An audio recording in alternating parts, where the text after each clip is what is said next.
मेरा नाम प्रेमपाल चौहान है। आपकी आवाज़ पार्टी का अध्यक्ष हूँ मैं चंडीगढ़ से।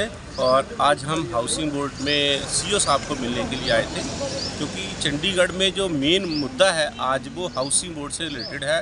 क्योंकि चंडीगढ़ में नीड वे चेंजेस के लिए हम लोग एक लड़ाई लड़ रहे हैं काफ़ी पहले से ही, और आज भी हमने यही ज्ञापन में दिया है।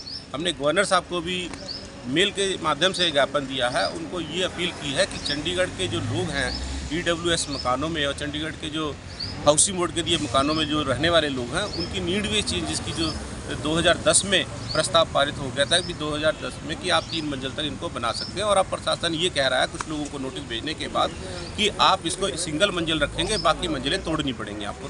तो ये जो फरमान है ये चंडीगढ़ के लिए बहुत ही घातक है, बहुत लोगों के लिए दुखदाई जो फरमान है।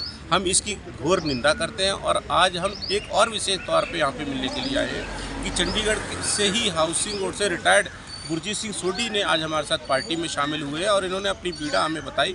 इन्होंने कहा कि चंडीगढ़ में मैंने 35 साल सेवा की हाउसिंग बोर्ड की, और 32 साल सेवा करने के बाद आज जब मुझे रिटायरमेंट यहाँ से मिली तो मुझे पेंशन नहीं मिलती है। आज ये 65 साल की अवस्था में आ गए। इस समय इनको आगे का जीवन जीने के लिए एक पेंशन स्कीम की ज़रूरत थी, पेंशन की ज़रूरत थी, वो इनको नहीं मिल रही। ये चाहते हैं कि मुझे नहीं मिली कोई बात नहीं, पर जो और लोग अब ड्यूटी कर रहे हैं हाउसिंग बोर्ड में या चंडीगढ़ के अलग अलग विभागों में, उन सबको पेंशन स्कीम लागू होनी चाहिए। क्योंकि जब 65 साल की या 70 साल की उम्र में व्यक्ति रिटायर होने के बाद वो अपना जीवन का पालन पोषण कैसे करेगा, वो अपनी ज़रूरतों को पूरा कैसे करेगा। तो चंडीगढ़ के प्रशासक गवर्नर साहब को हमने यही अपील की कि चंडीगढ़ के जितने भी कर्मचारी हैं उनको पेंशन स्कीम के माध्यम से दोबारा से पेंशन लागू की जाए चंडीगढ़ में, और उनके आने वाले भविष्य के बारे में भी सोचा जाए।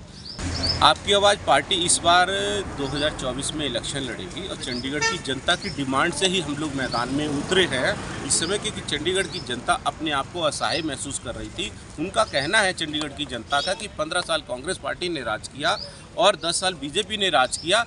अब उसके बाद वही लोग अगर दोबारा हम उनको जिताते हैं तो वो लोग चंडीगढ़ का फिर काम नहीं करेंगे। चंडीगढ़ के हाउसिंग बोर्ड के मुद्दे हैं उनको वैसे के वैसे रह जाएंगे। ये लोग इलेक्शन जीतने के बाद फिर अपने अपने घरों में बैठ जाएंगे, दिल्ली के चक्कर लगाते रहेंगे, कोठियों पे मिलने नहीं देंगे। तो चंडीगढ़ की जनता अपने आप को असहाय महसूस कर रही थी। चंडीगढ़ की जनता की अपील पे ही हमने अपनी पार्टी का गठन किया है। चंडीगढ़ की जनता इस बार नायक फिल्म की तर्ज पे आपकी आवाज़ पार्टी को चंडीगढ़ से जिताएगी, और ये बड़े बड़े राजनेता वादे करते रह जाएंगे, देखते रह जाएंगे ये क्या हुआ। क्योंकि हम लोगों के बीच में पहले से रहे हैं, हमने पहले से संघर्ष किया लोगों के लिए, कई तरजें दिए हैं, कई प्रदर्शन किए हैं। लोग हमें पहचानते हैं, लोगों के बीच में हम रहते हैं, उनकी आवाज़ को हम बुलंद करते रहे हैं। आज इस तरीके से आज हम यहाँ पहुँचे हैं तो चंडीगढ़ की विभिन्न कॉलोनी के लोग हमारे समर्थन में हैं, और हमने 1 हफ्ते का समय लिखा है कि 1 हफ्ते तक अगर हमारे लोग नीड वे चीज़ पे जो आदेश है, नोटिस है, जो उनको रद्द नहीं किया गया, तो हम अगले हफ्ते ही एक बड़ा प्रदर्शन करेंगे जिसमें चंडीगढ़ के हज़ारों लोग सभी कॉलोनी से इकट्ठे होंगे। सेक्टर 17 में हम लोग बड़ा प्रदर्शन करने की योजना तैयार कर रहे हैं।